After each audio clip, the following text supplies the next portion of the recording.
Morning बच्चों, देखिए आज हम पढ़ेंगे चैप्टर नंबर 5 और केंद्रीय प्रवृत्ति के माप। जो पांचवा चैप्टर है वो है हमारा केंद्रीय प्रवृत्ति के माप। इस केंद्रीय प्रवृत्ति के माप, इसका क्या अभिप्राय है, क्यों इस केंद्रीय प्रवृत्ति के माप को हम काम में लेते हैं, ये क्या है। देखिए इसका अभिप्राय ये है कि जब आंकड़ों को बहुत अधिक मात्रा में प्राप्त किया जाता है, उसका एक समुच्चय बहुत बड़ा होता है, विशाल होता है, तो ऐसे विशाल समुच्चय से जो भी आंकड़े होते हैं उनसे परिणाम प्राप्त करना बहुत ही कठिन होता है। तो उन परिणामों को प्राप्त करने के लिए, उस उद्देश्य को प्राप्त करने के लिए जिसके लिए वो आंकड़े एकत्रित किए गए हैं, उसे प्राप्त करने के लिए क्या किया जाए कि उससे परिणाम प्राप्त हो। क्योंकि जब हम आंकड़े एकत्रित करते हैं तो वो आंकड़े केवल आंकड़े ही होते हैं, वो रद्दी होते हैं, रद्दी के समान होते हैं। जैसे कि हमने कबाड़ वाले के बारे में पढ़ा था कि कबाड़ वाले के द्वारा जब कबाड़ इकट्ठा किया जाता है तो उसका कोई रिजल्ट सामने नहीं आता है। अगर वो उसको विक्रय करना चाहे तो विक्रय करना उसके लिए कठिन होता है, यानी उनसे परिणाम प्राप्त करना जटिल हो जाता है। तो केंद्रीय प्रवृत्ति के माप एक ऐसी तरीका है, ऐसी विधि है जिसमें बहुत सी ऐसी विधियां हैं जिनके द्वारा हम उन आंकड़ों के समुच्चयों से परिणामों को प्राप्त कर सकते हैं। तो आज हम इसमें पढ़ेंगे उन समुच्चयों से हम कैसे परिणाम प्राप्त करें। इसमें हम पहली विधि हम पढ़ेंगे समांतर माध्य की। समांतर माध्य क्या है?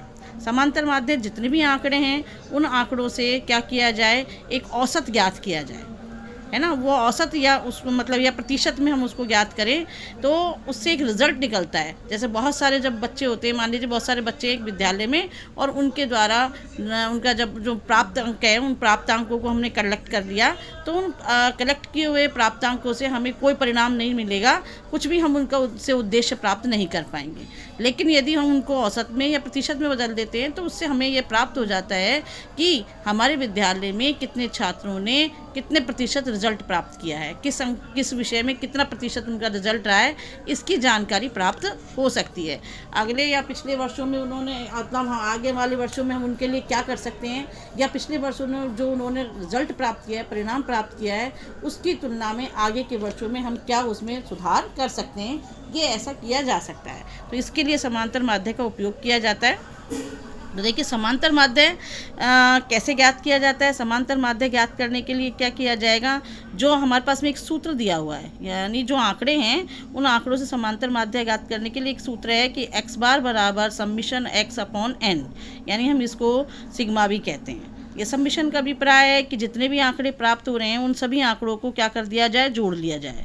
तो इन सभी संख्याओं का योग बटे संख्याओं की, मतलब इनका योग बटे संख्याएं, ये भी हम इसको ऐसे भी लिख सकते हैं कि संख्याओं का योग अपूर्ण संख्या। तो कितने परिवारों ने ये जो आय है उनकी, कितने परिवारों की है, 6 परिवारों की आय हमको यहाँ दी गई है। 1600, 1500, 1400, 1525, 1625 और 1630। मैंने यहाँ आपको देखो ये लिखा हुआ है सूत्र x बार अपॉन n करके, यानी कि ये सभी हमने क्या कर दिए, आंकड़े जोड़ लिए हैं। जोड़ करके इसमें भाग दिया 6 का, इसका जो योग आया ये x बार बराबर क्या आया, 9280 रुपये। इसमें 6 का भाग दिया तो औसत ज्ञात हो गया हमारे पास में 1547। अब देखिए ये जो समांतर माध्य है, इनको समांतर माध्यों को ज्ञात करने की 2 विधियां हैं। जैसे समूहित आंकड़े जो होते हैं उनसे के द्वारा, और असमूहित आंकड़ों की। तो असमूहित आंकड़ों की श्रृंखला के लिए कैसे हम समांतर माध्य निकालेंगे, और समूहित आंकड़े जो हैं उनके आंकड़ों के लिए कैसे हम समांतर माध्य निकालेंगे। सबसे पहले हम बात करें असमूहित आंकड़ों की श्रृंखला के लिए समांतर माध्य निकालना हो तो उसमें प्रत्यक्ष विधि के माध्यम से समांतर माध्य कैसे निकाला जाएगा, जो मैंने अभी आपको पिछले समझाया था वही इसका सूत्र है कि यहाँ पर किसी कक्षा के छात्रों की अर्थशास्त्र में प्राप्तांक दिए हुए हैं, ये प्राप्तांक हैं, उनका समांतर माध्य निकालना है, उनका परिकलन करना है, यानी x बार बराबर सिग्मा x अपॉन n। 40 ये हमने सब जोड़ा और जोड़ करके इसमें 5 का भाग दिया तो हमारे पास ये प्राप्त हो गया।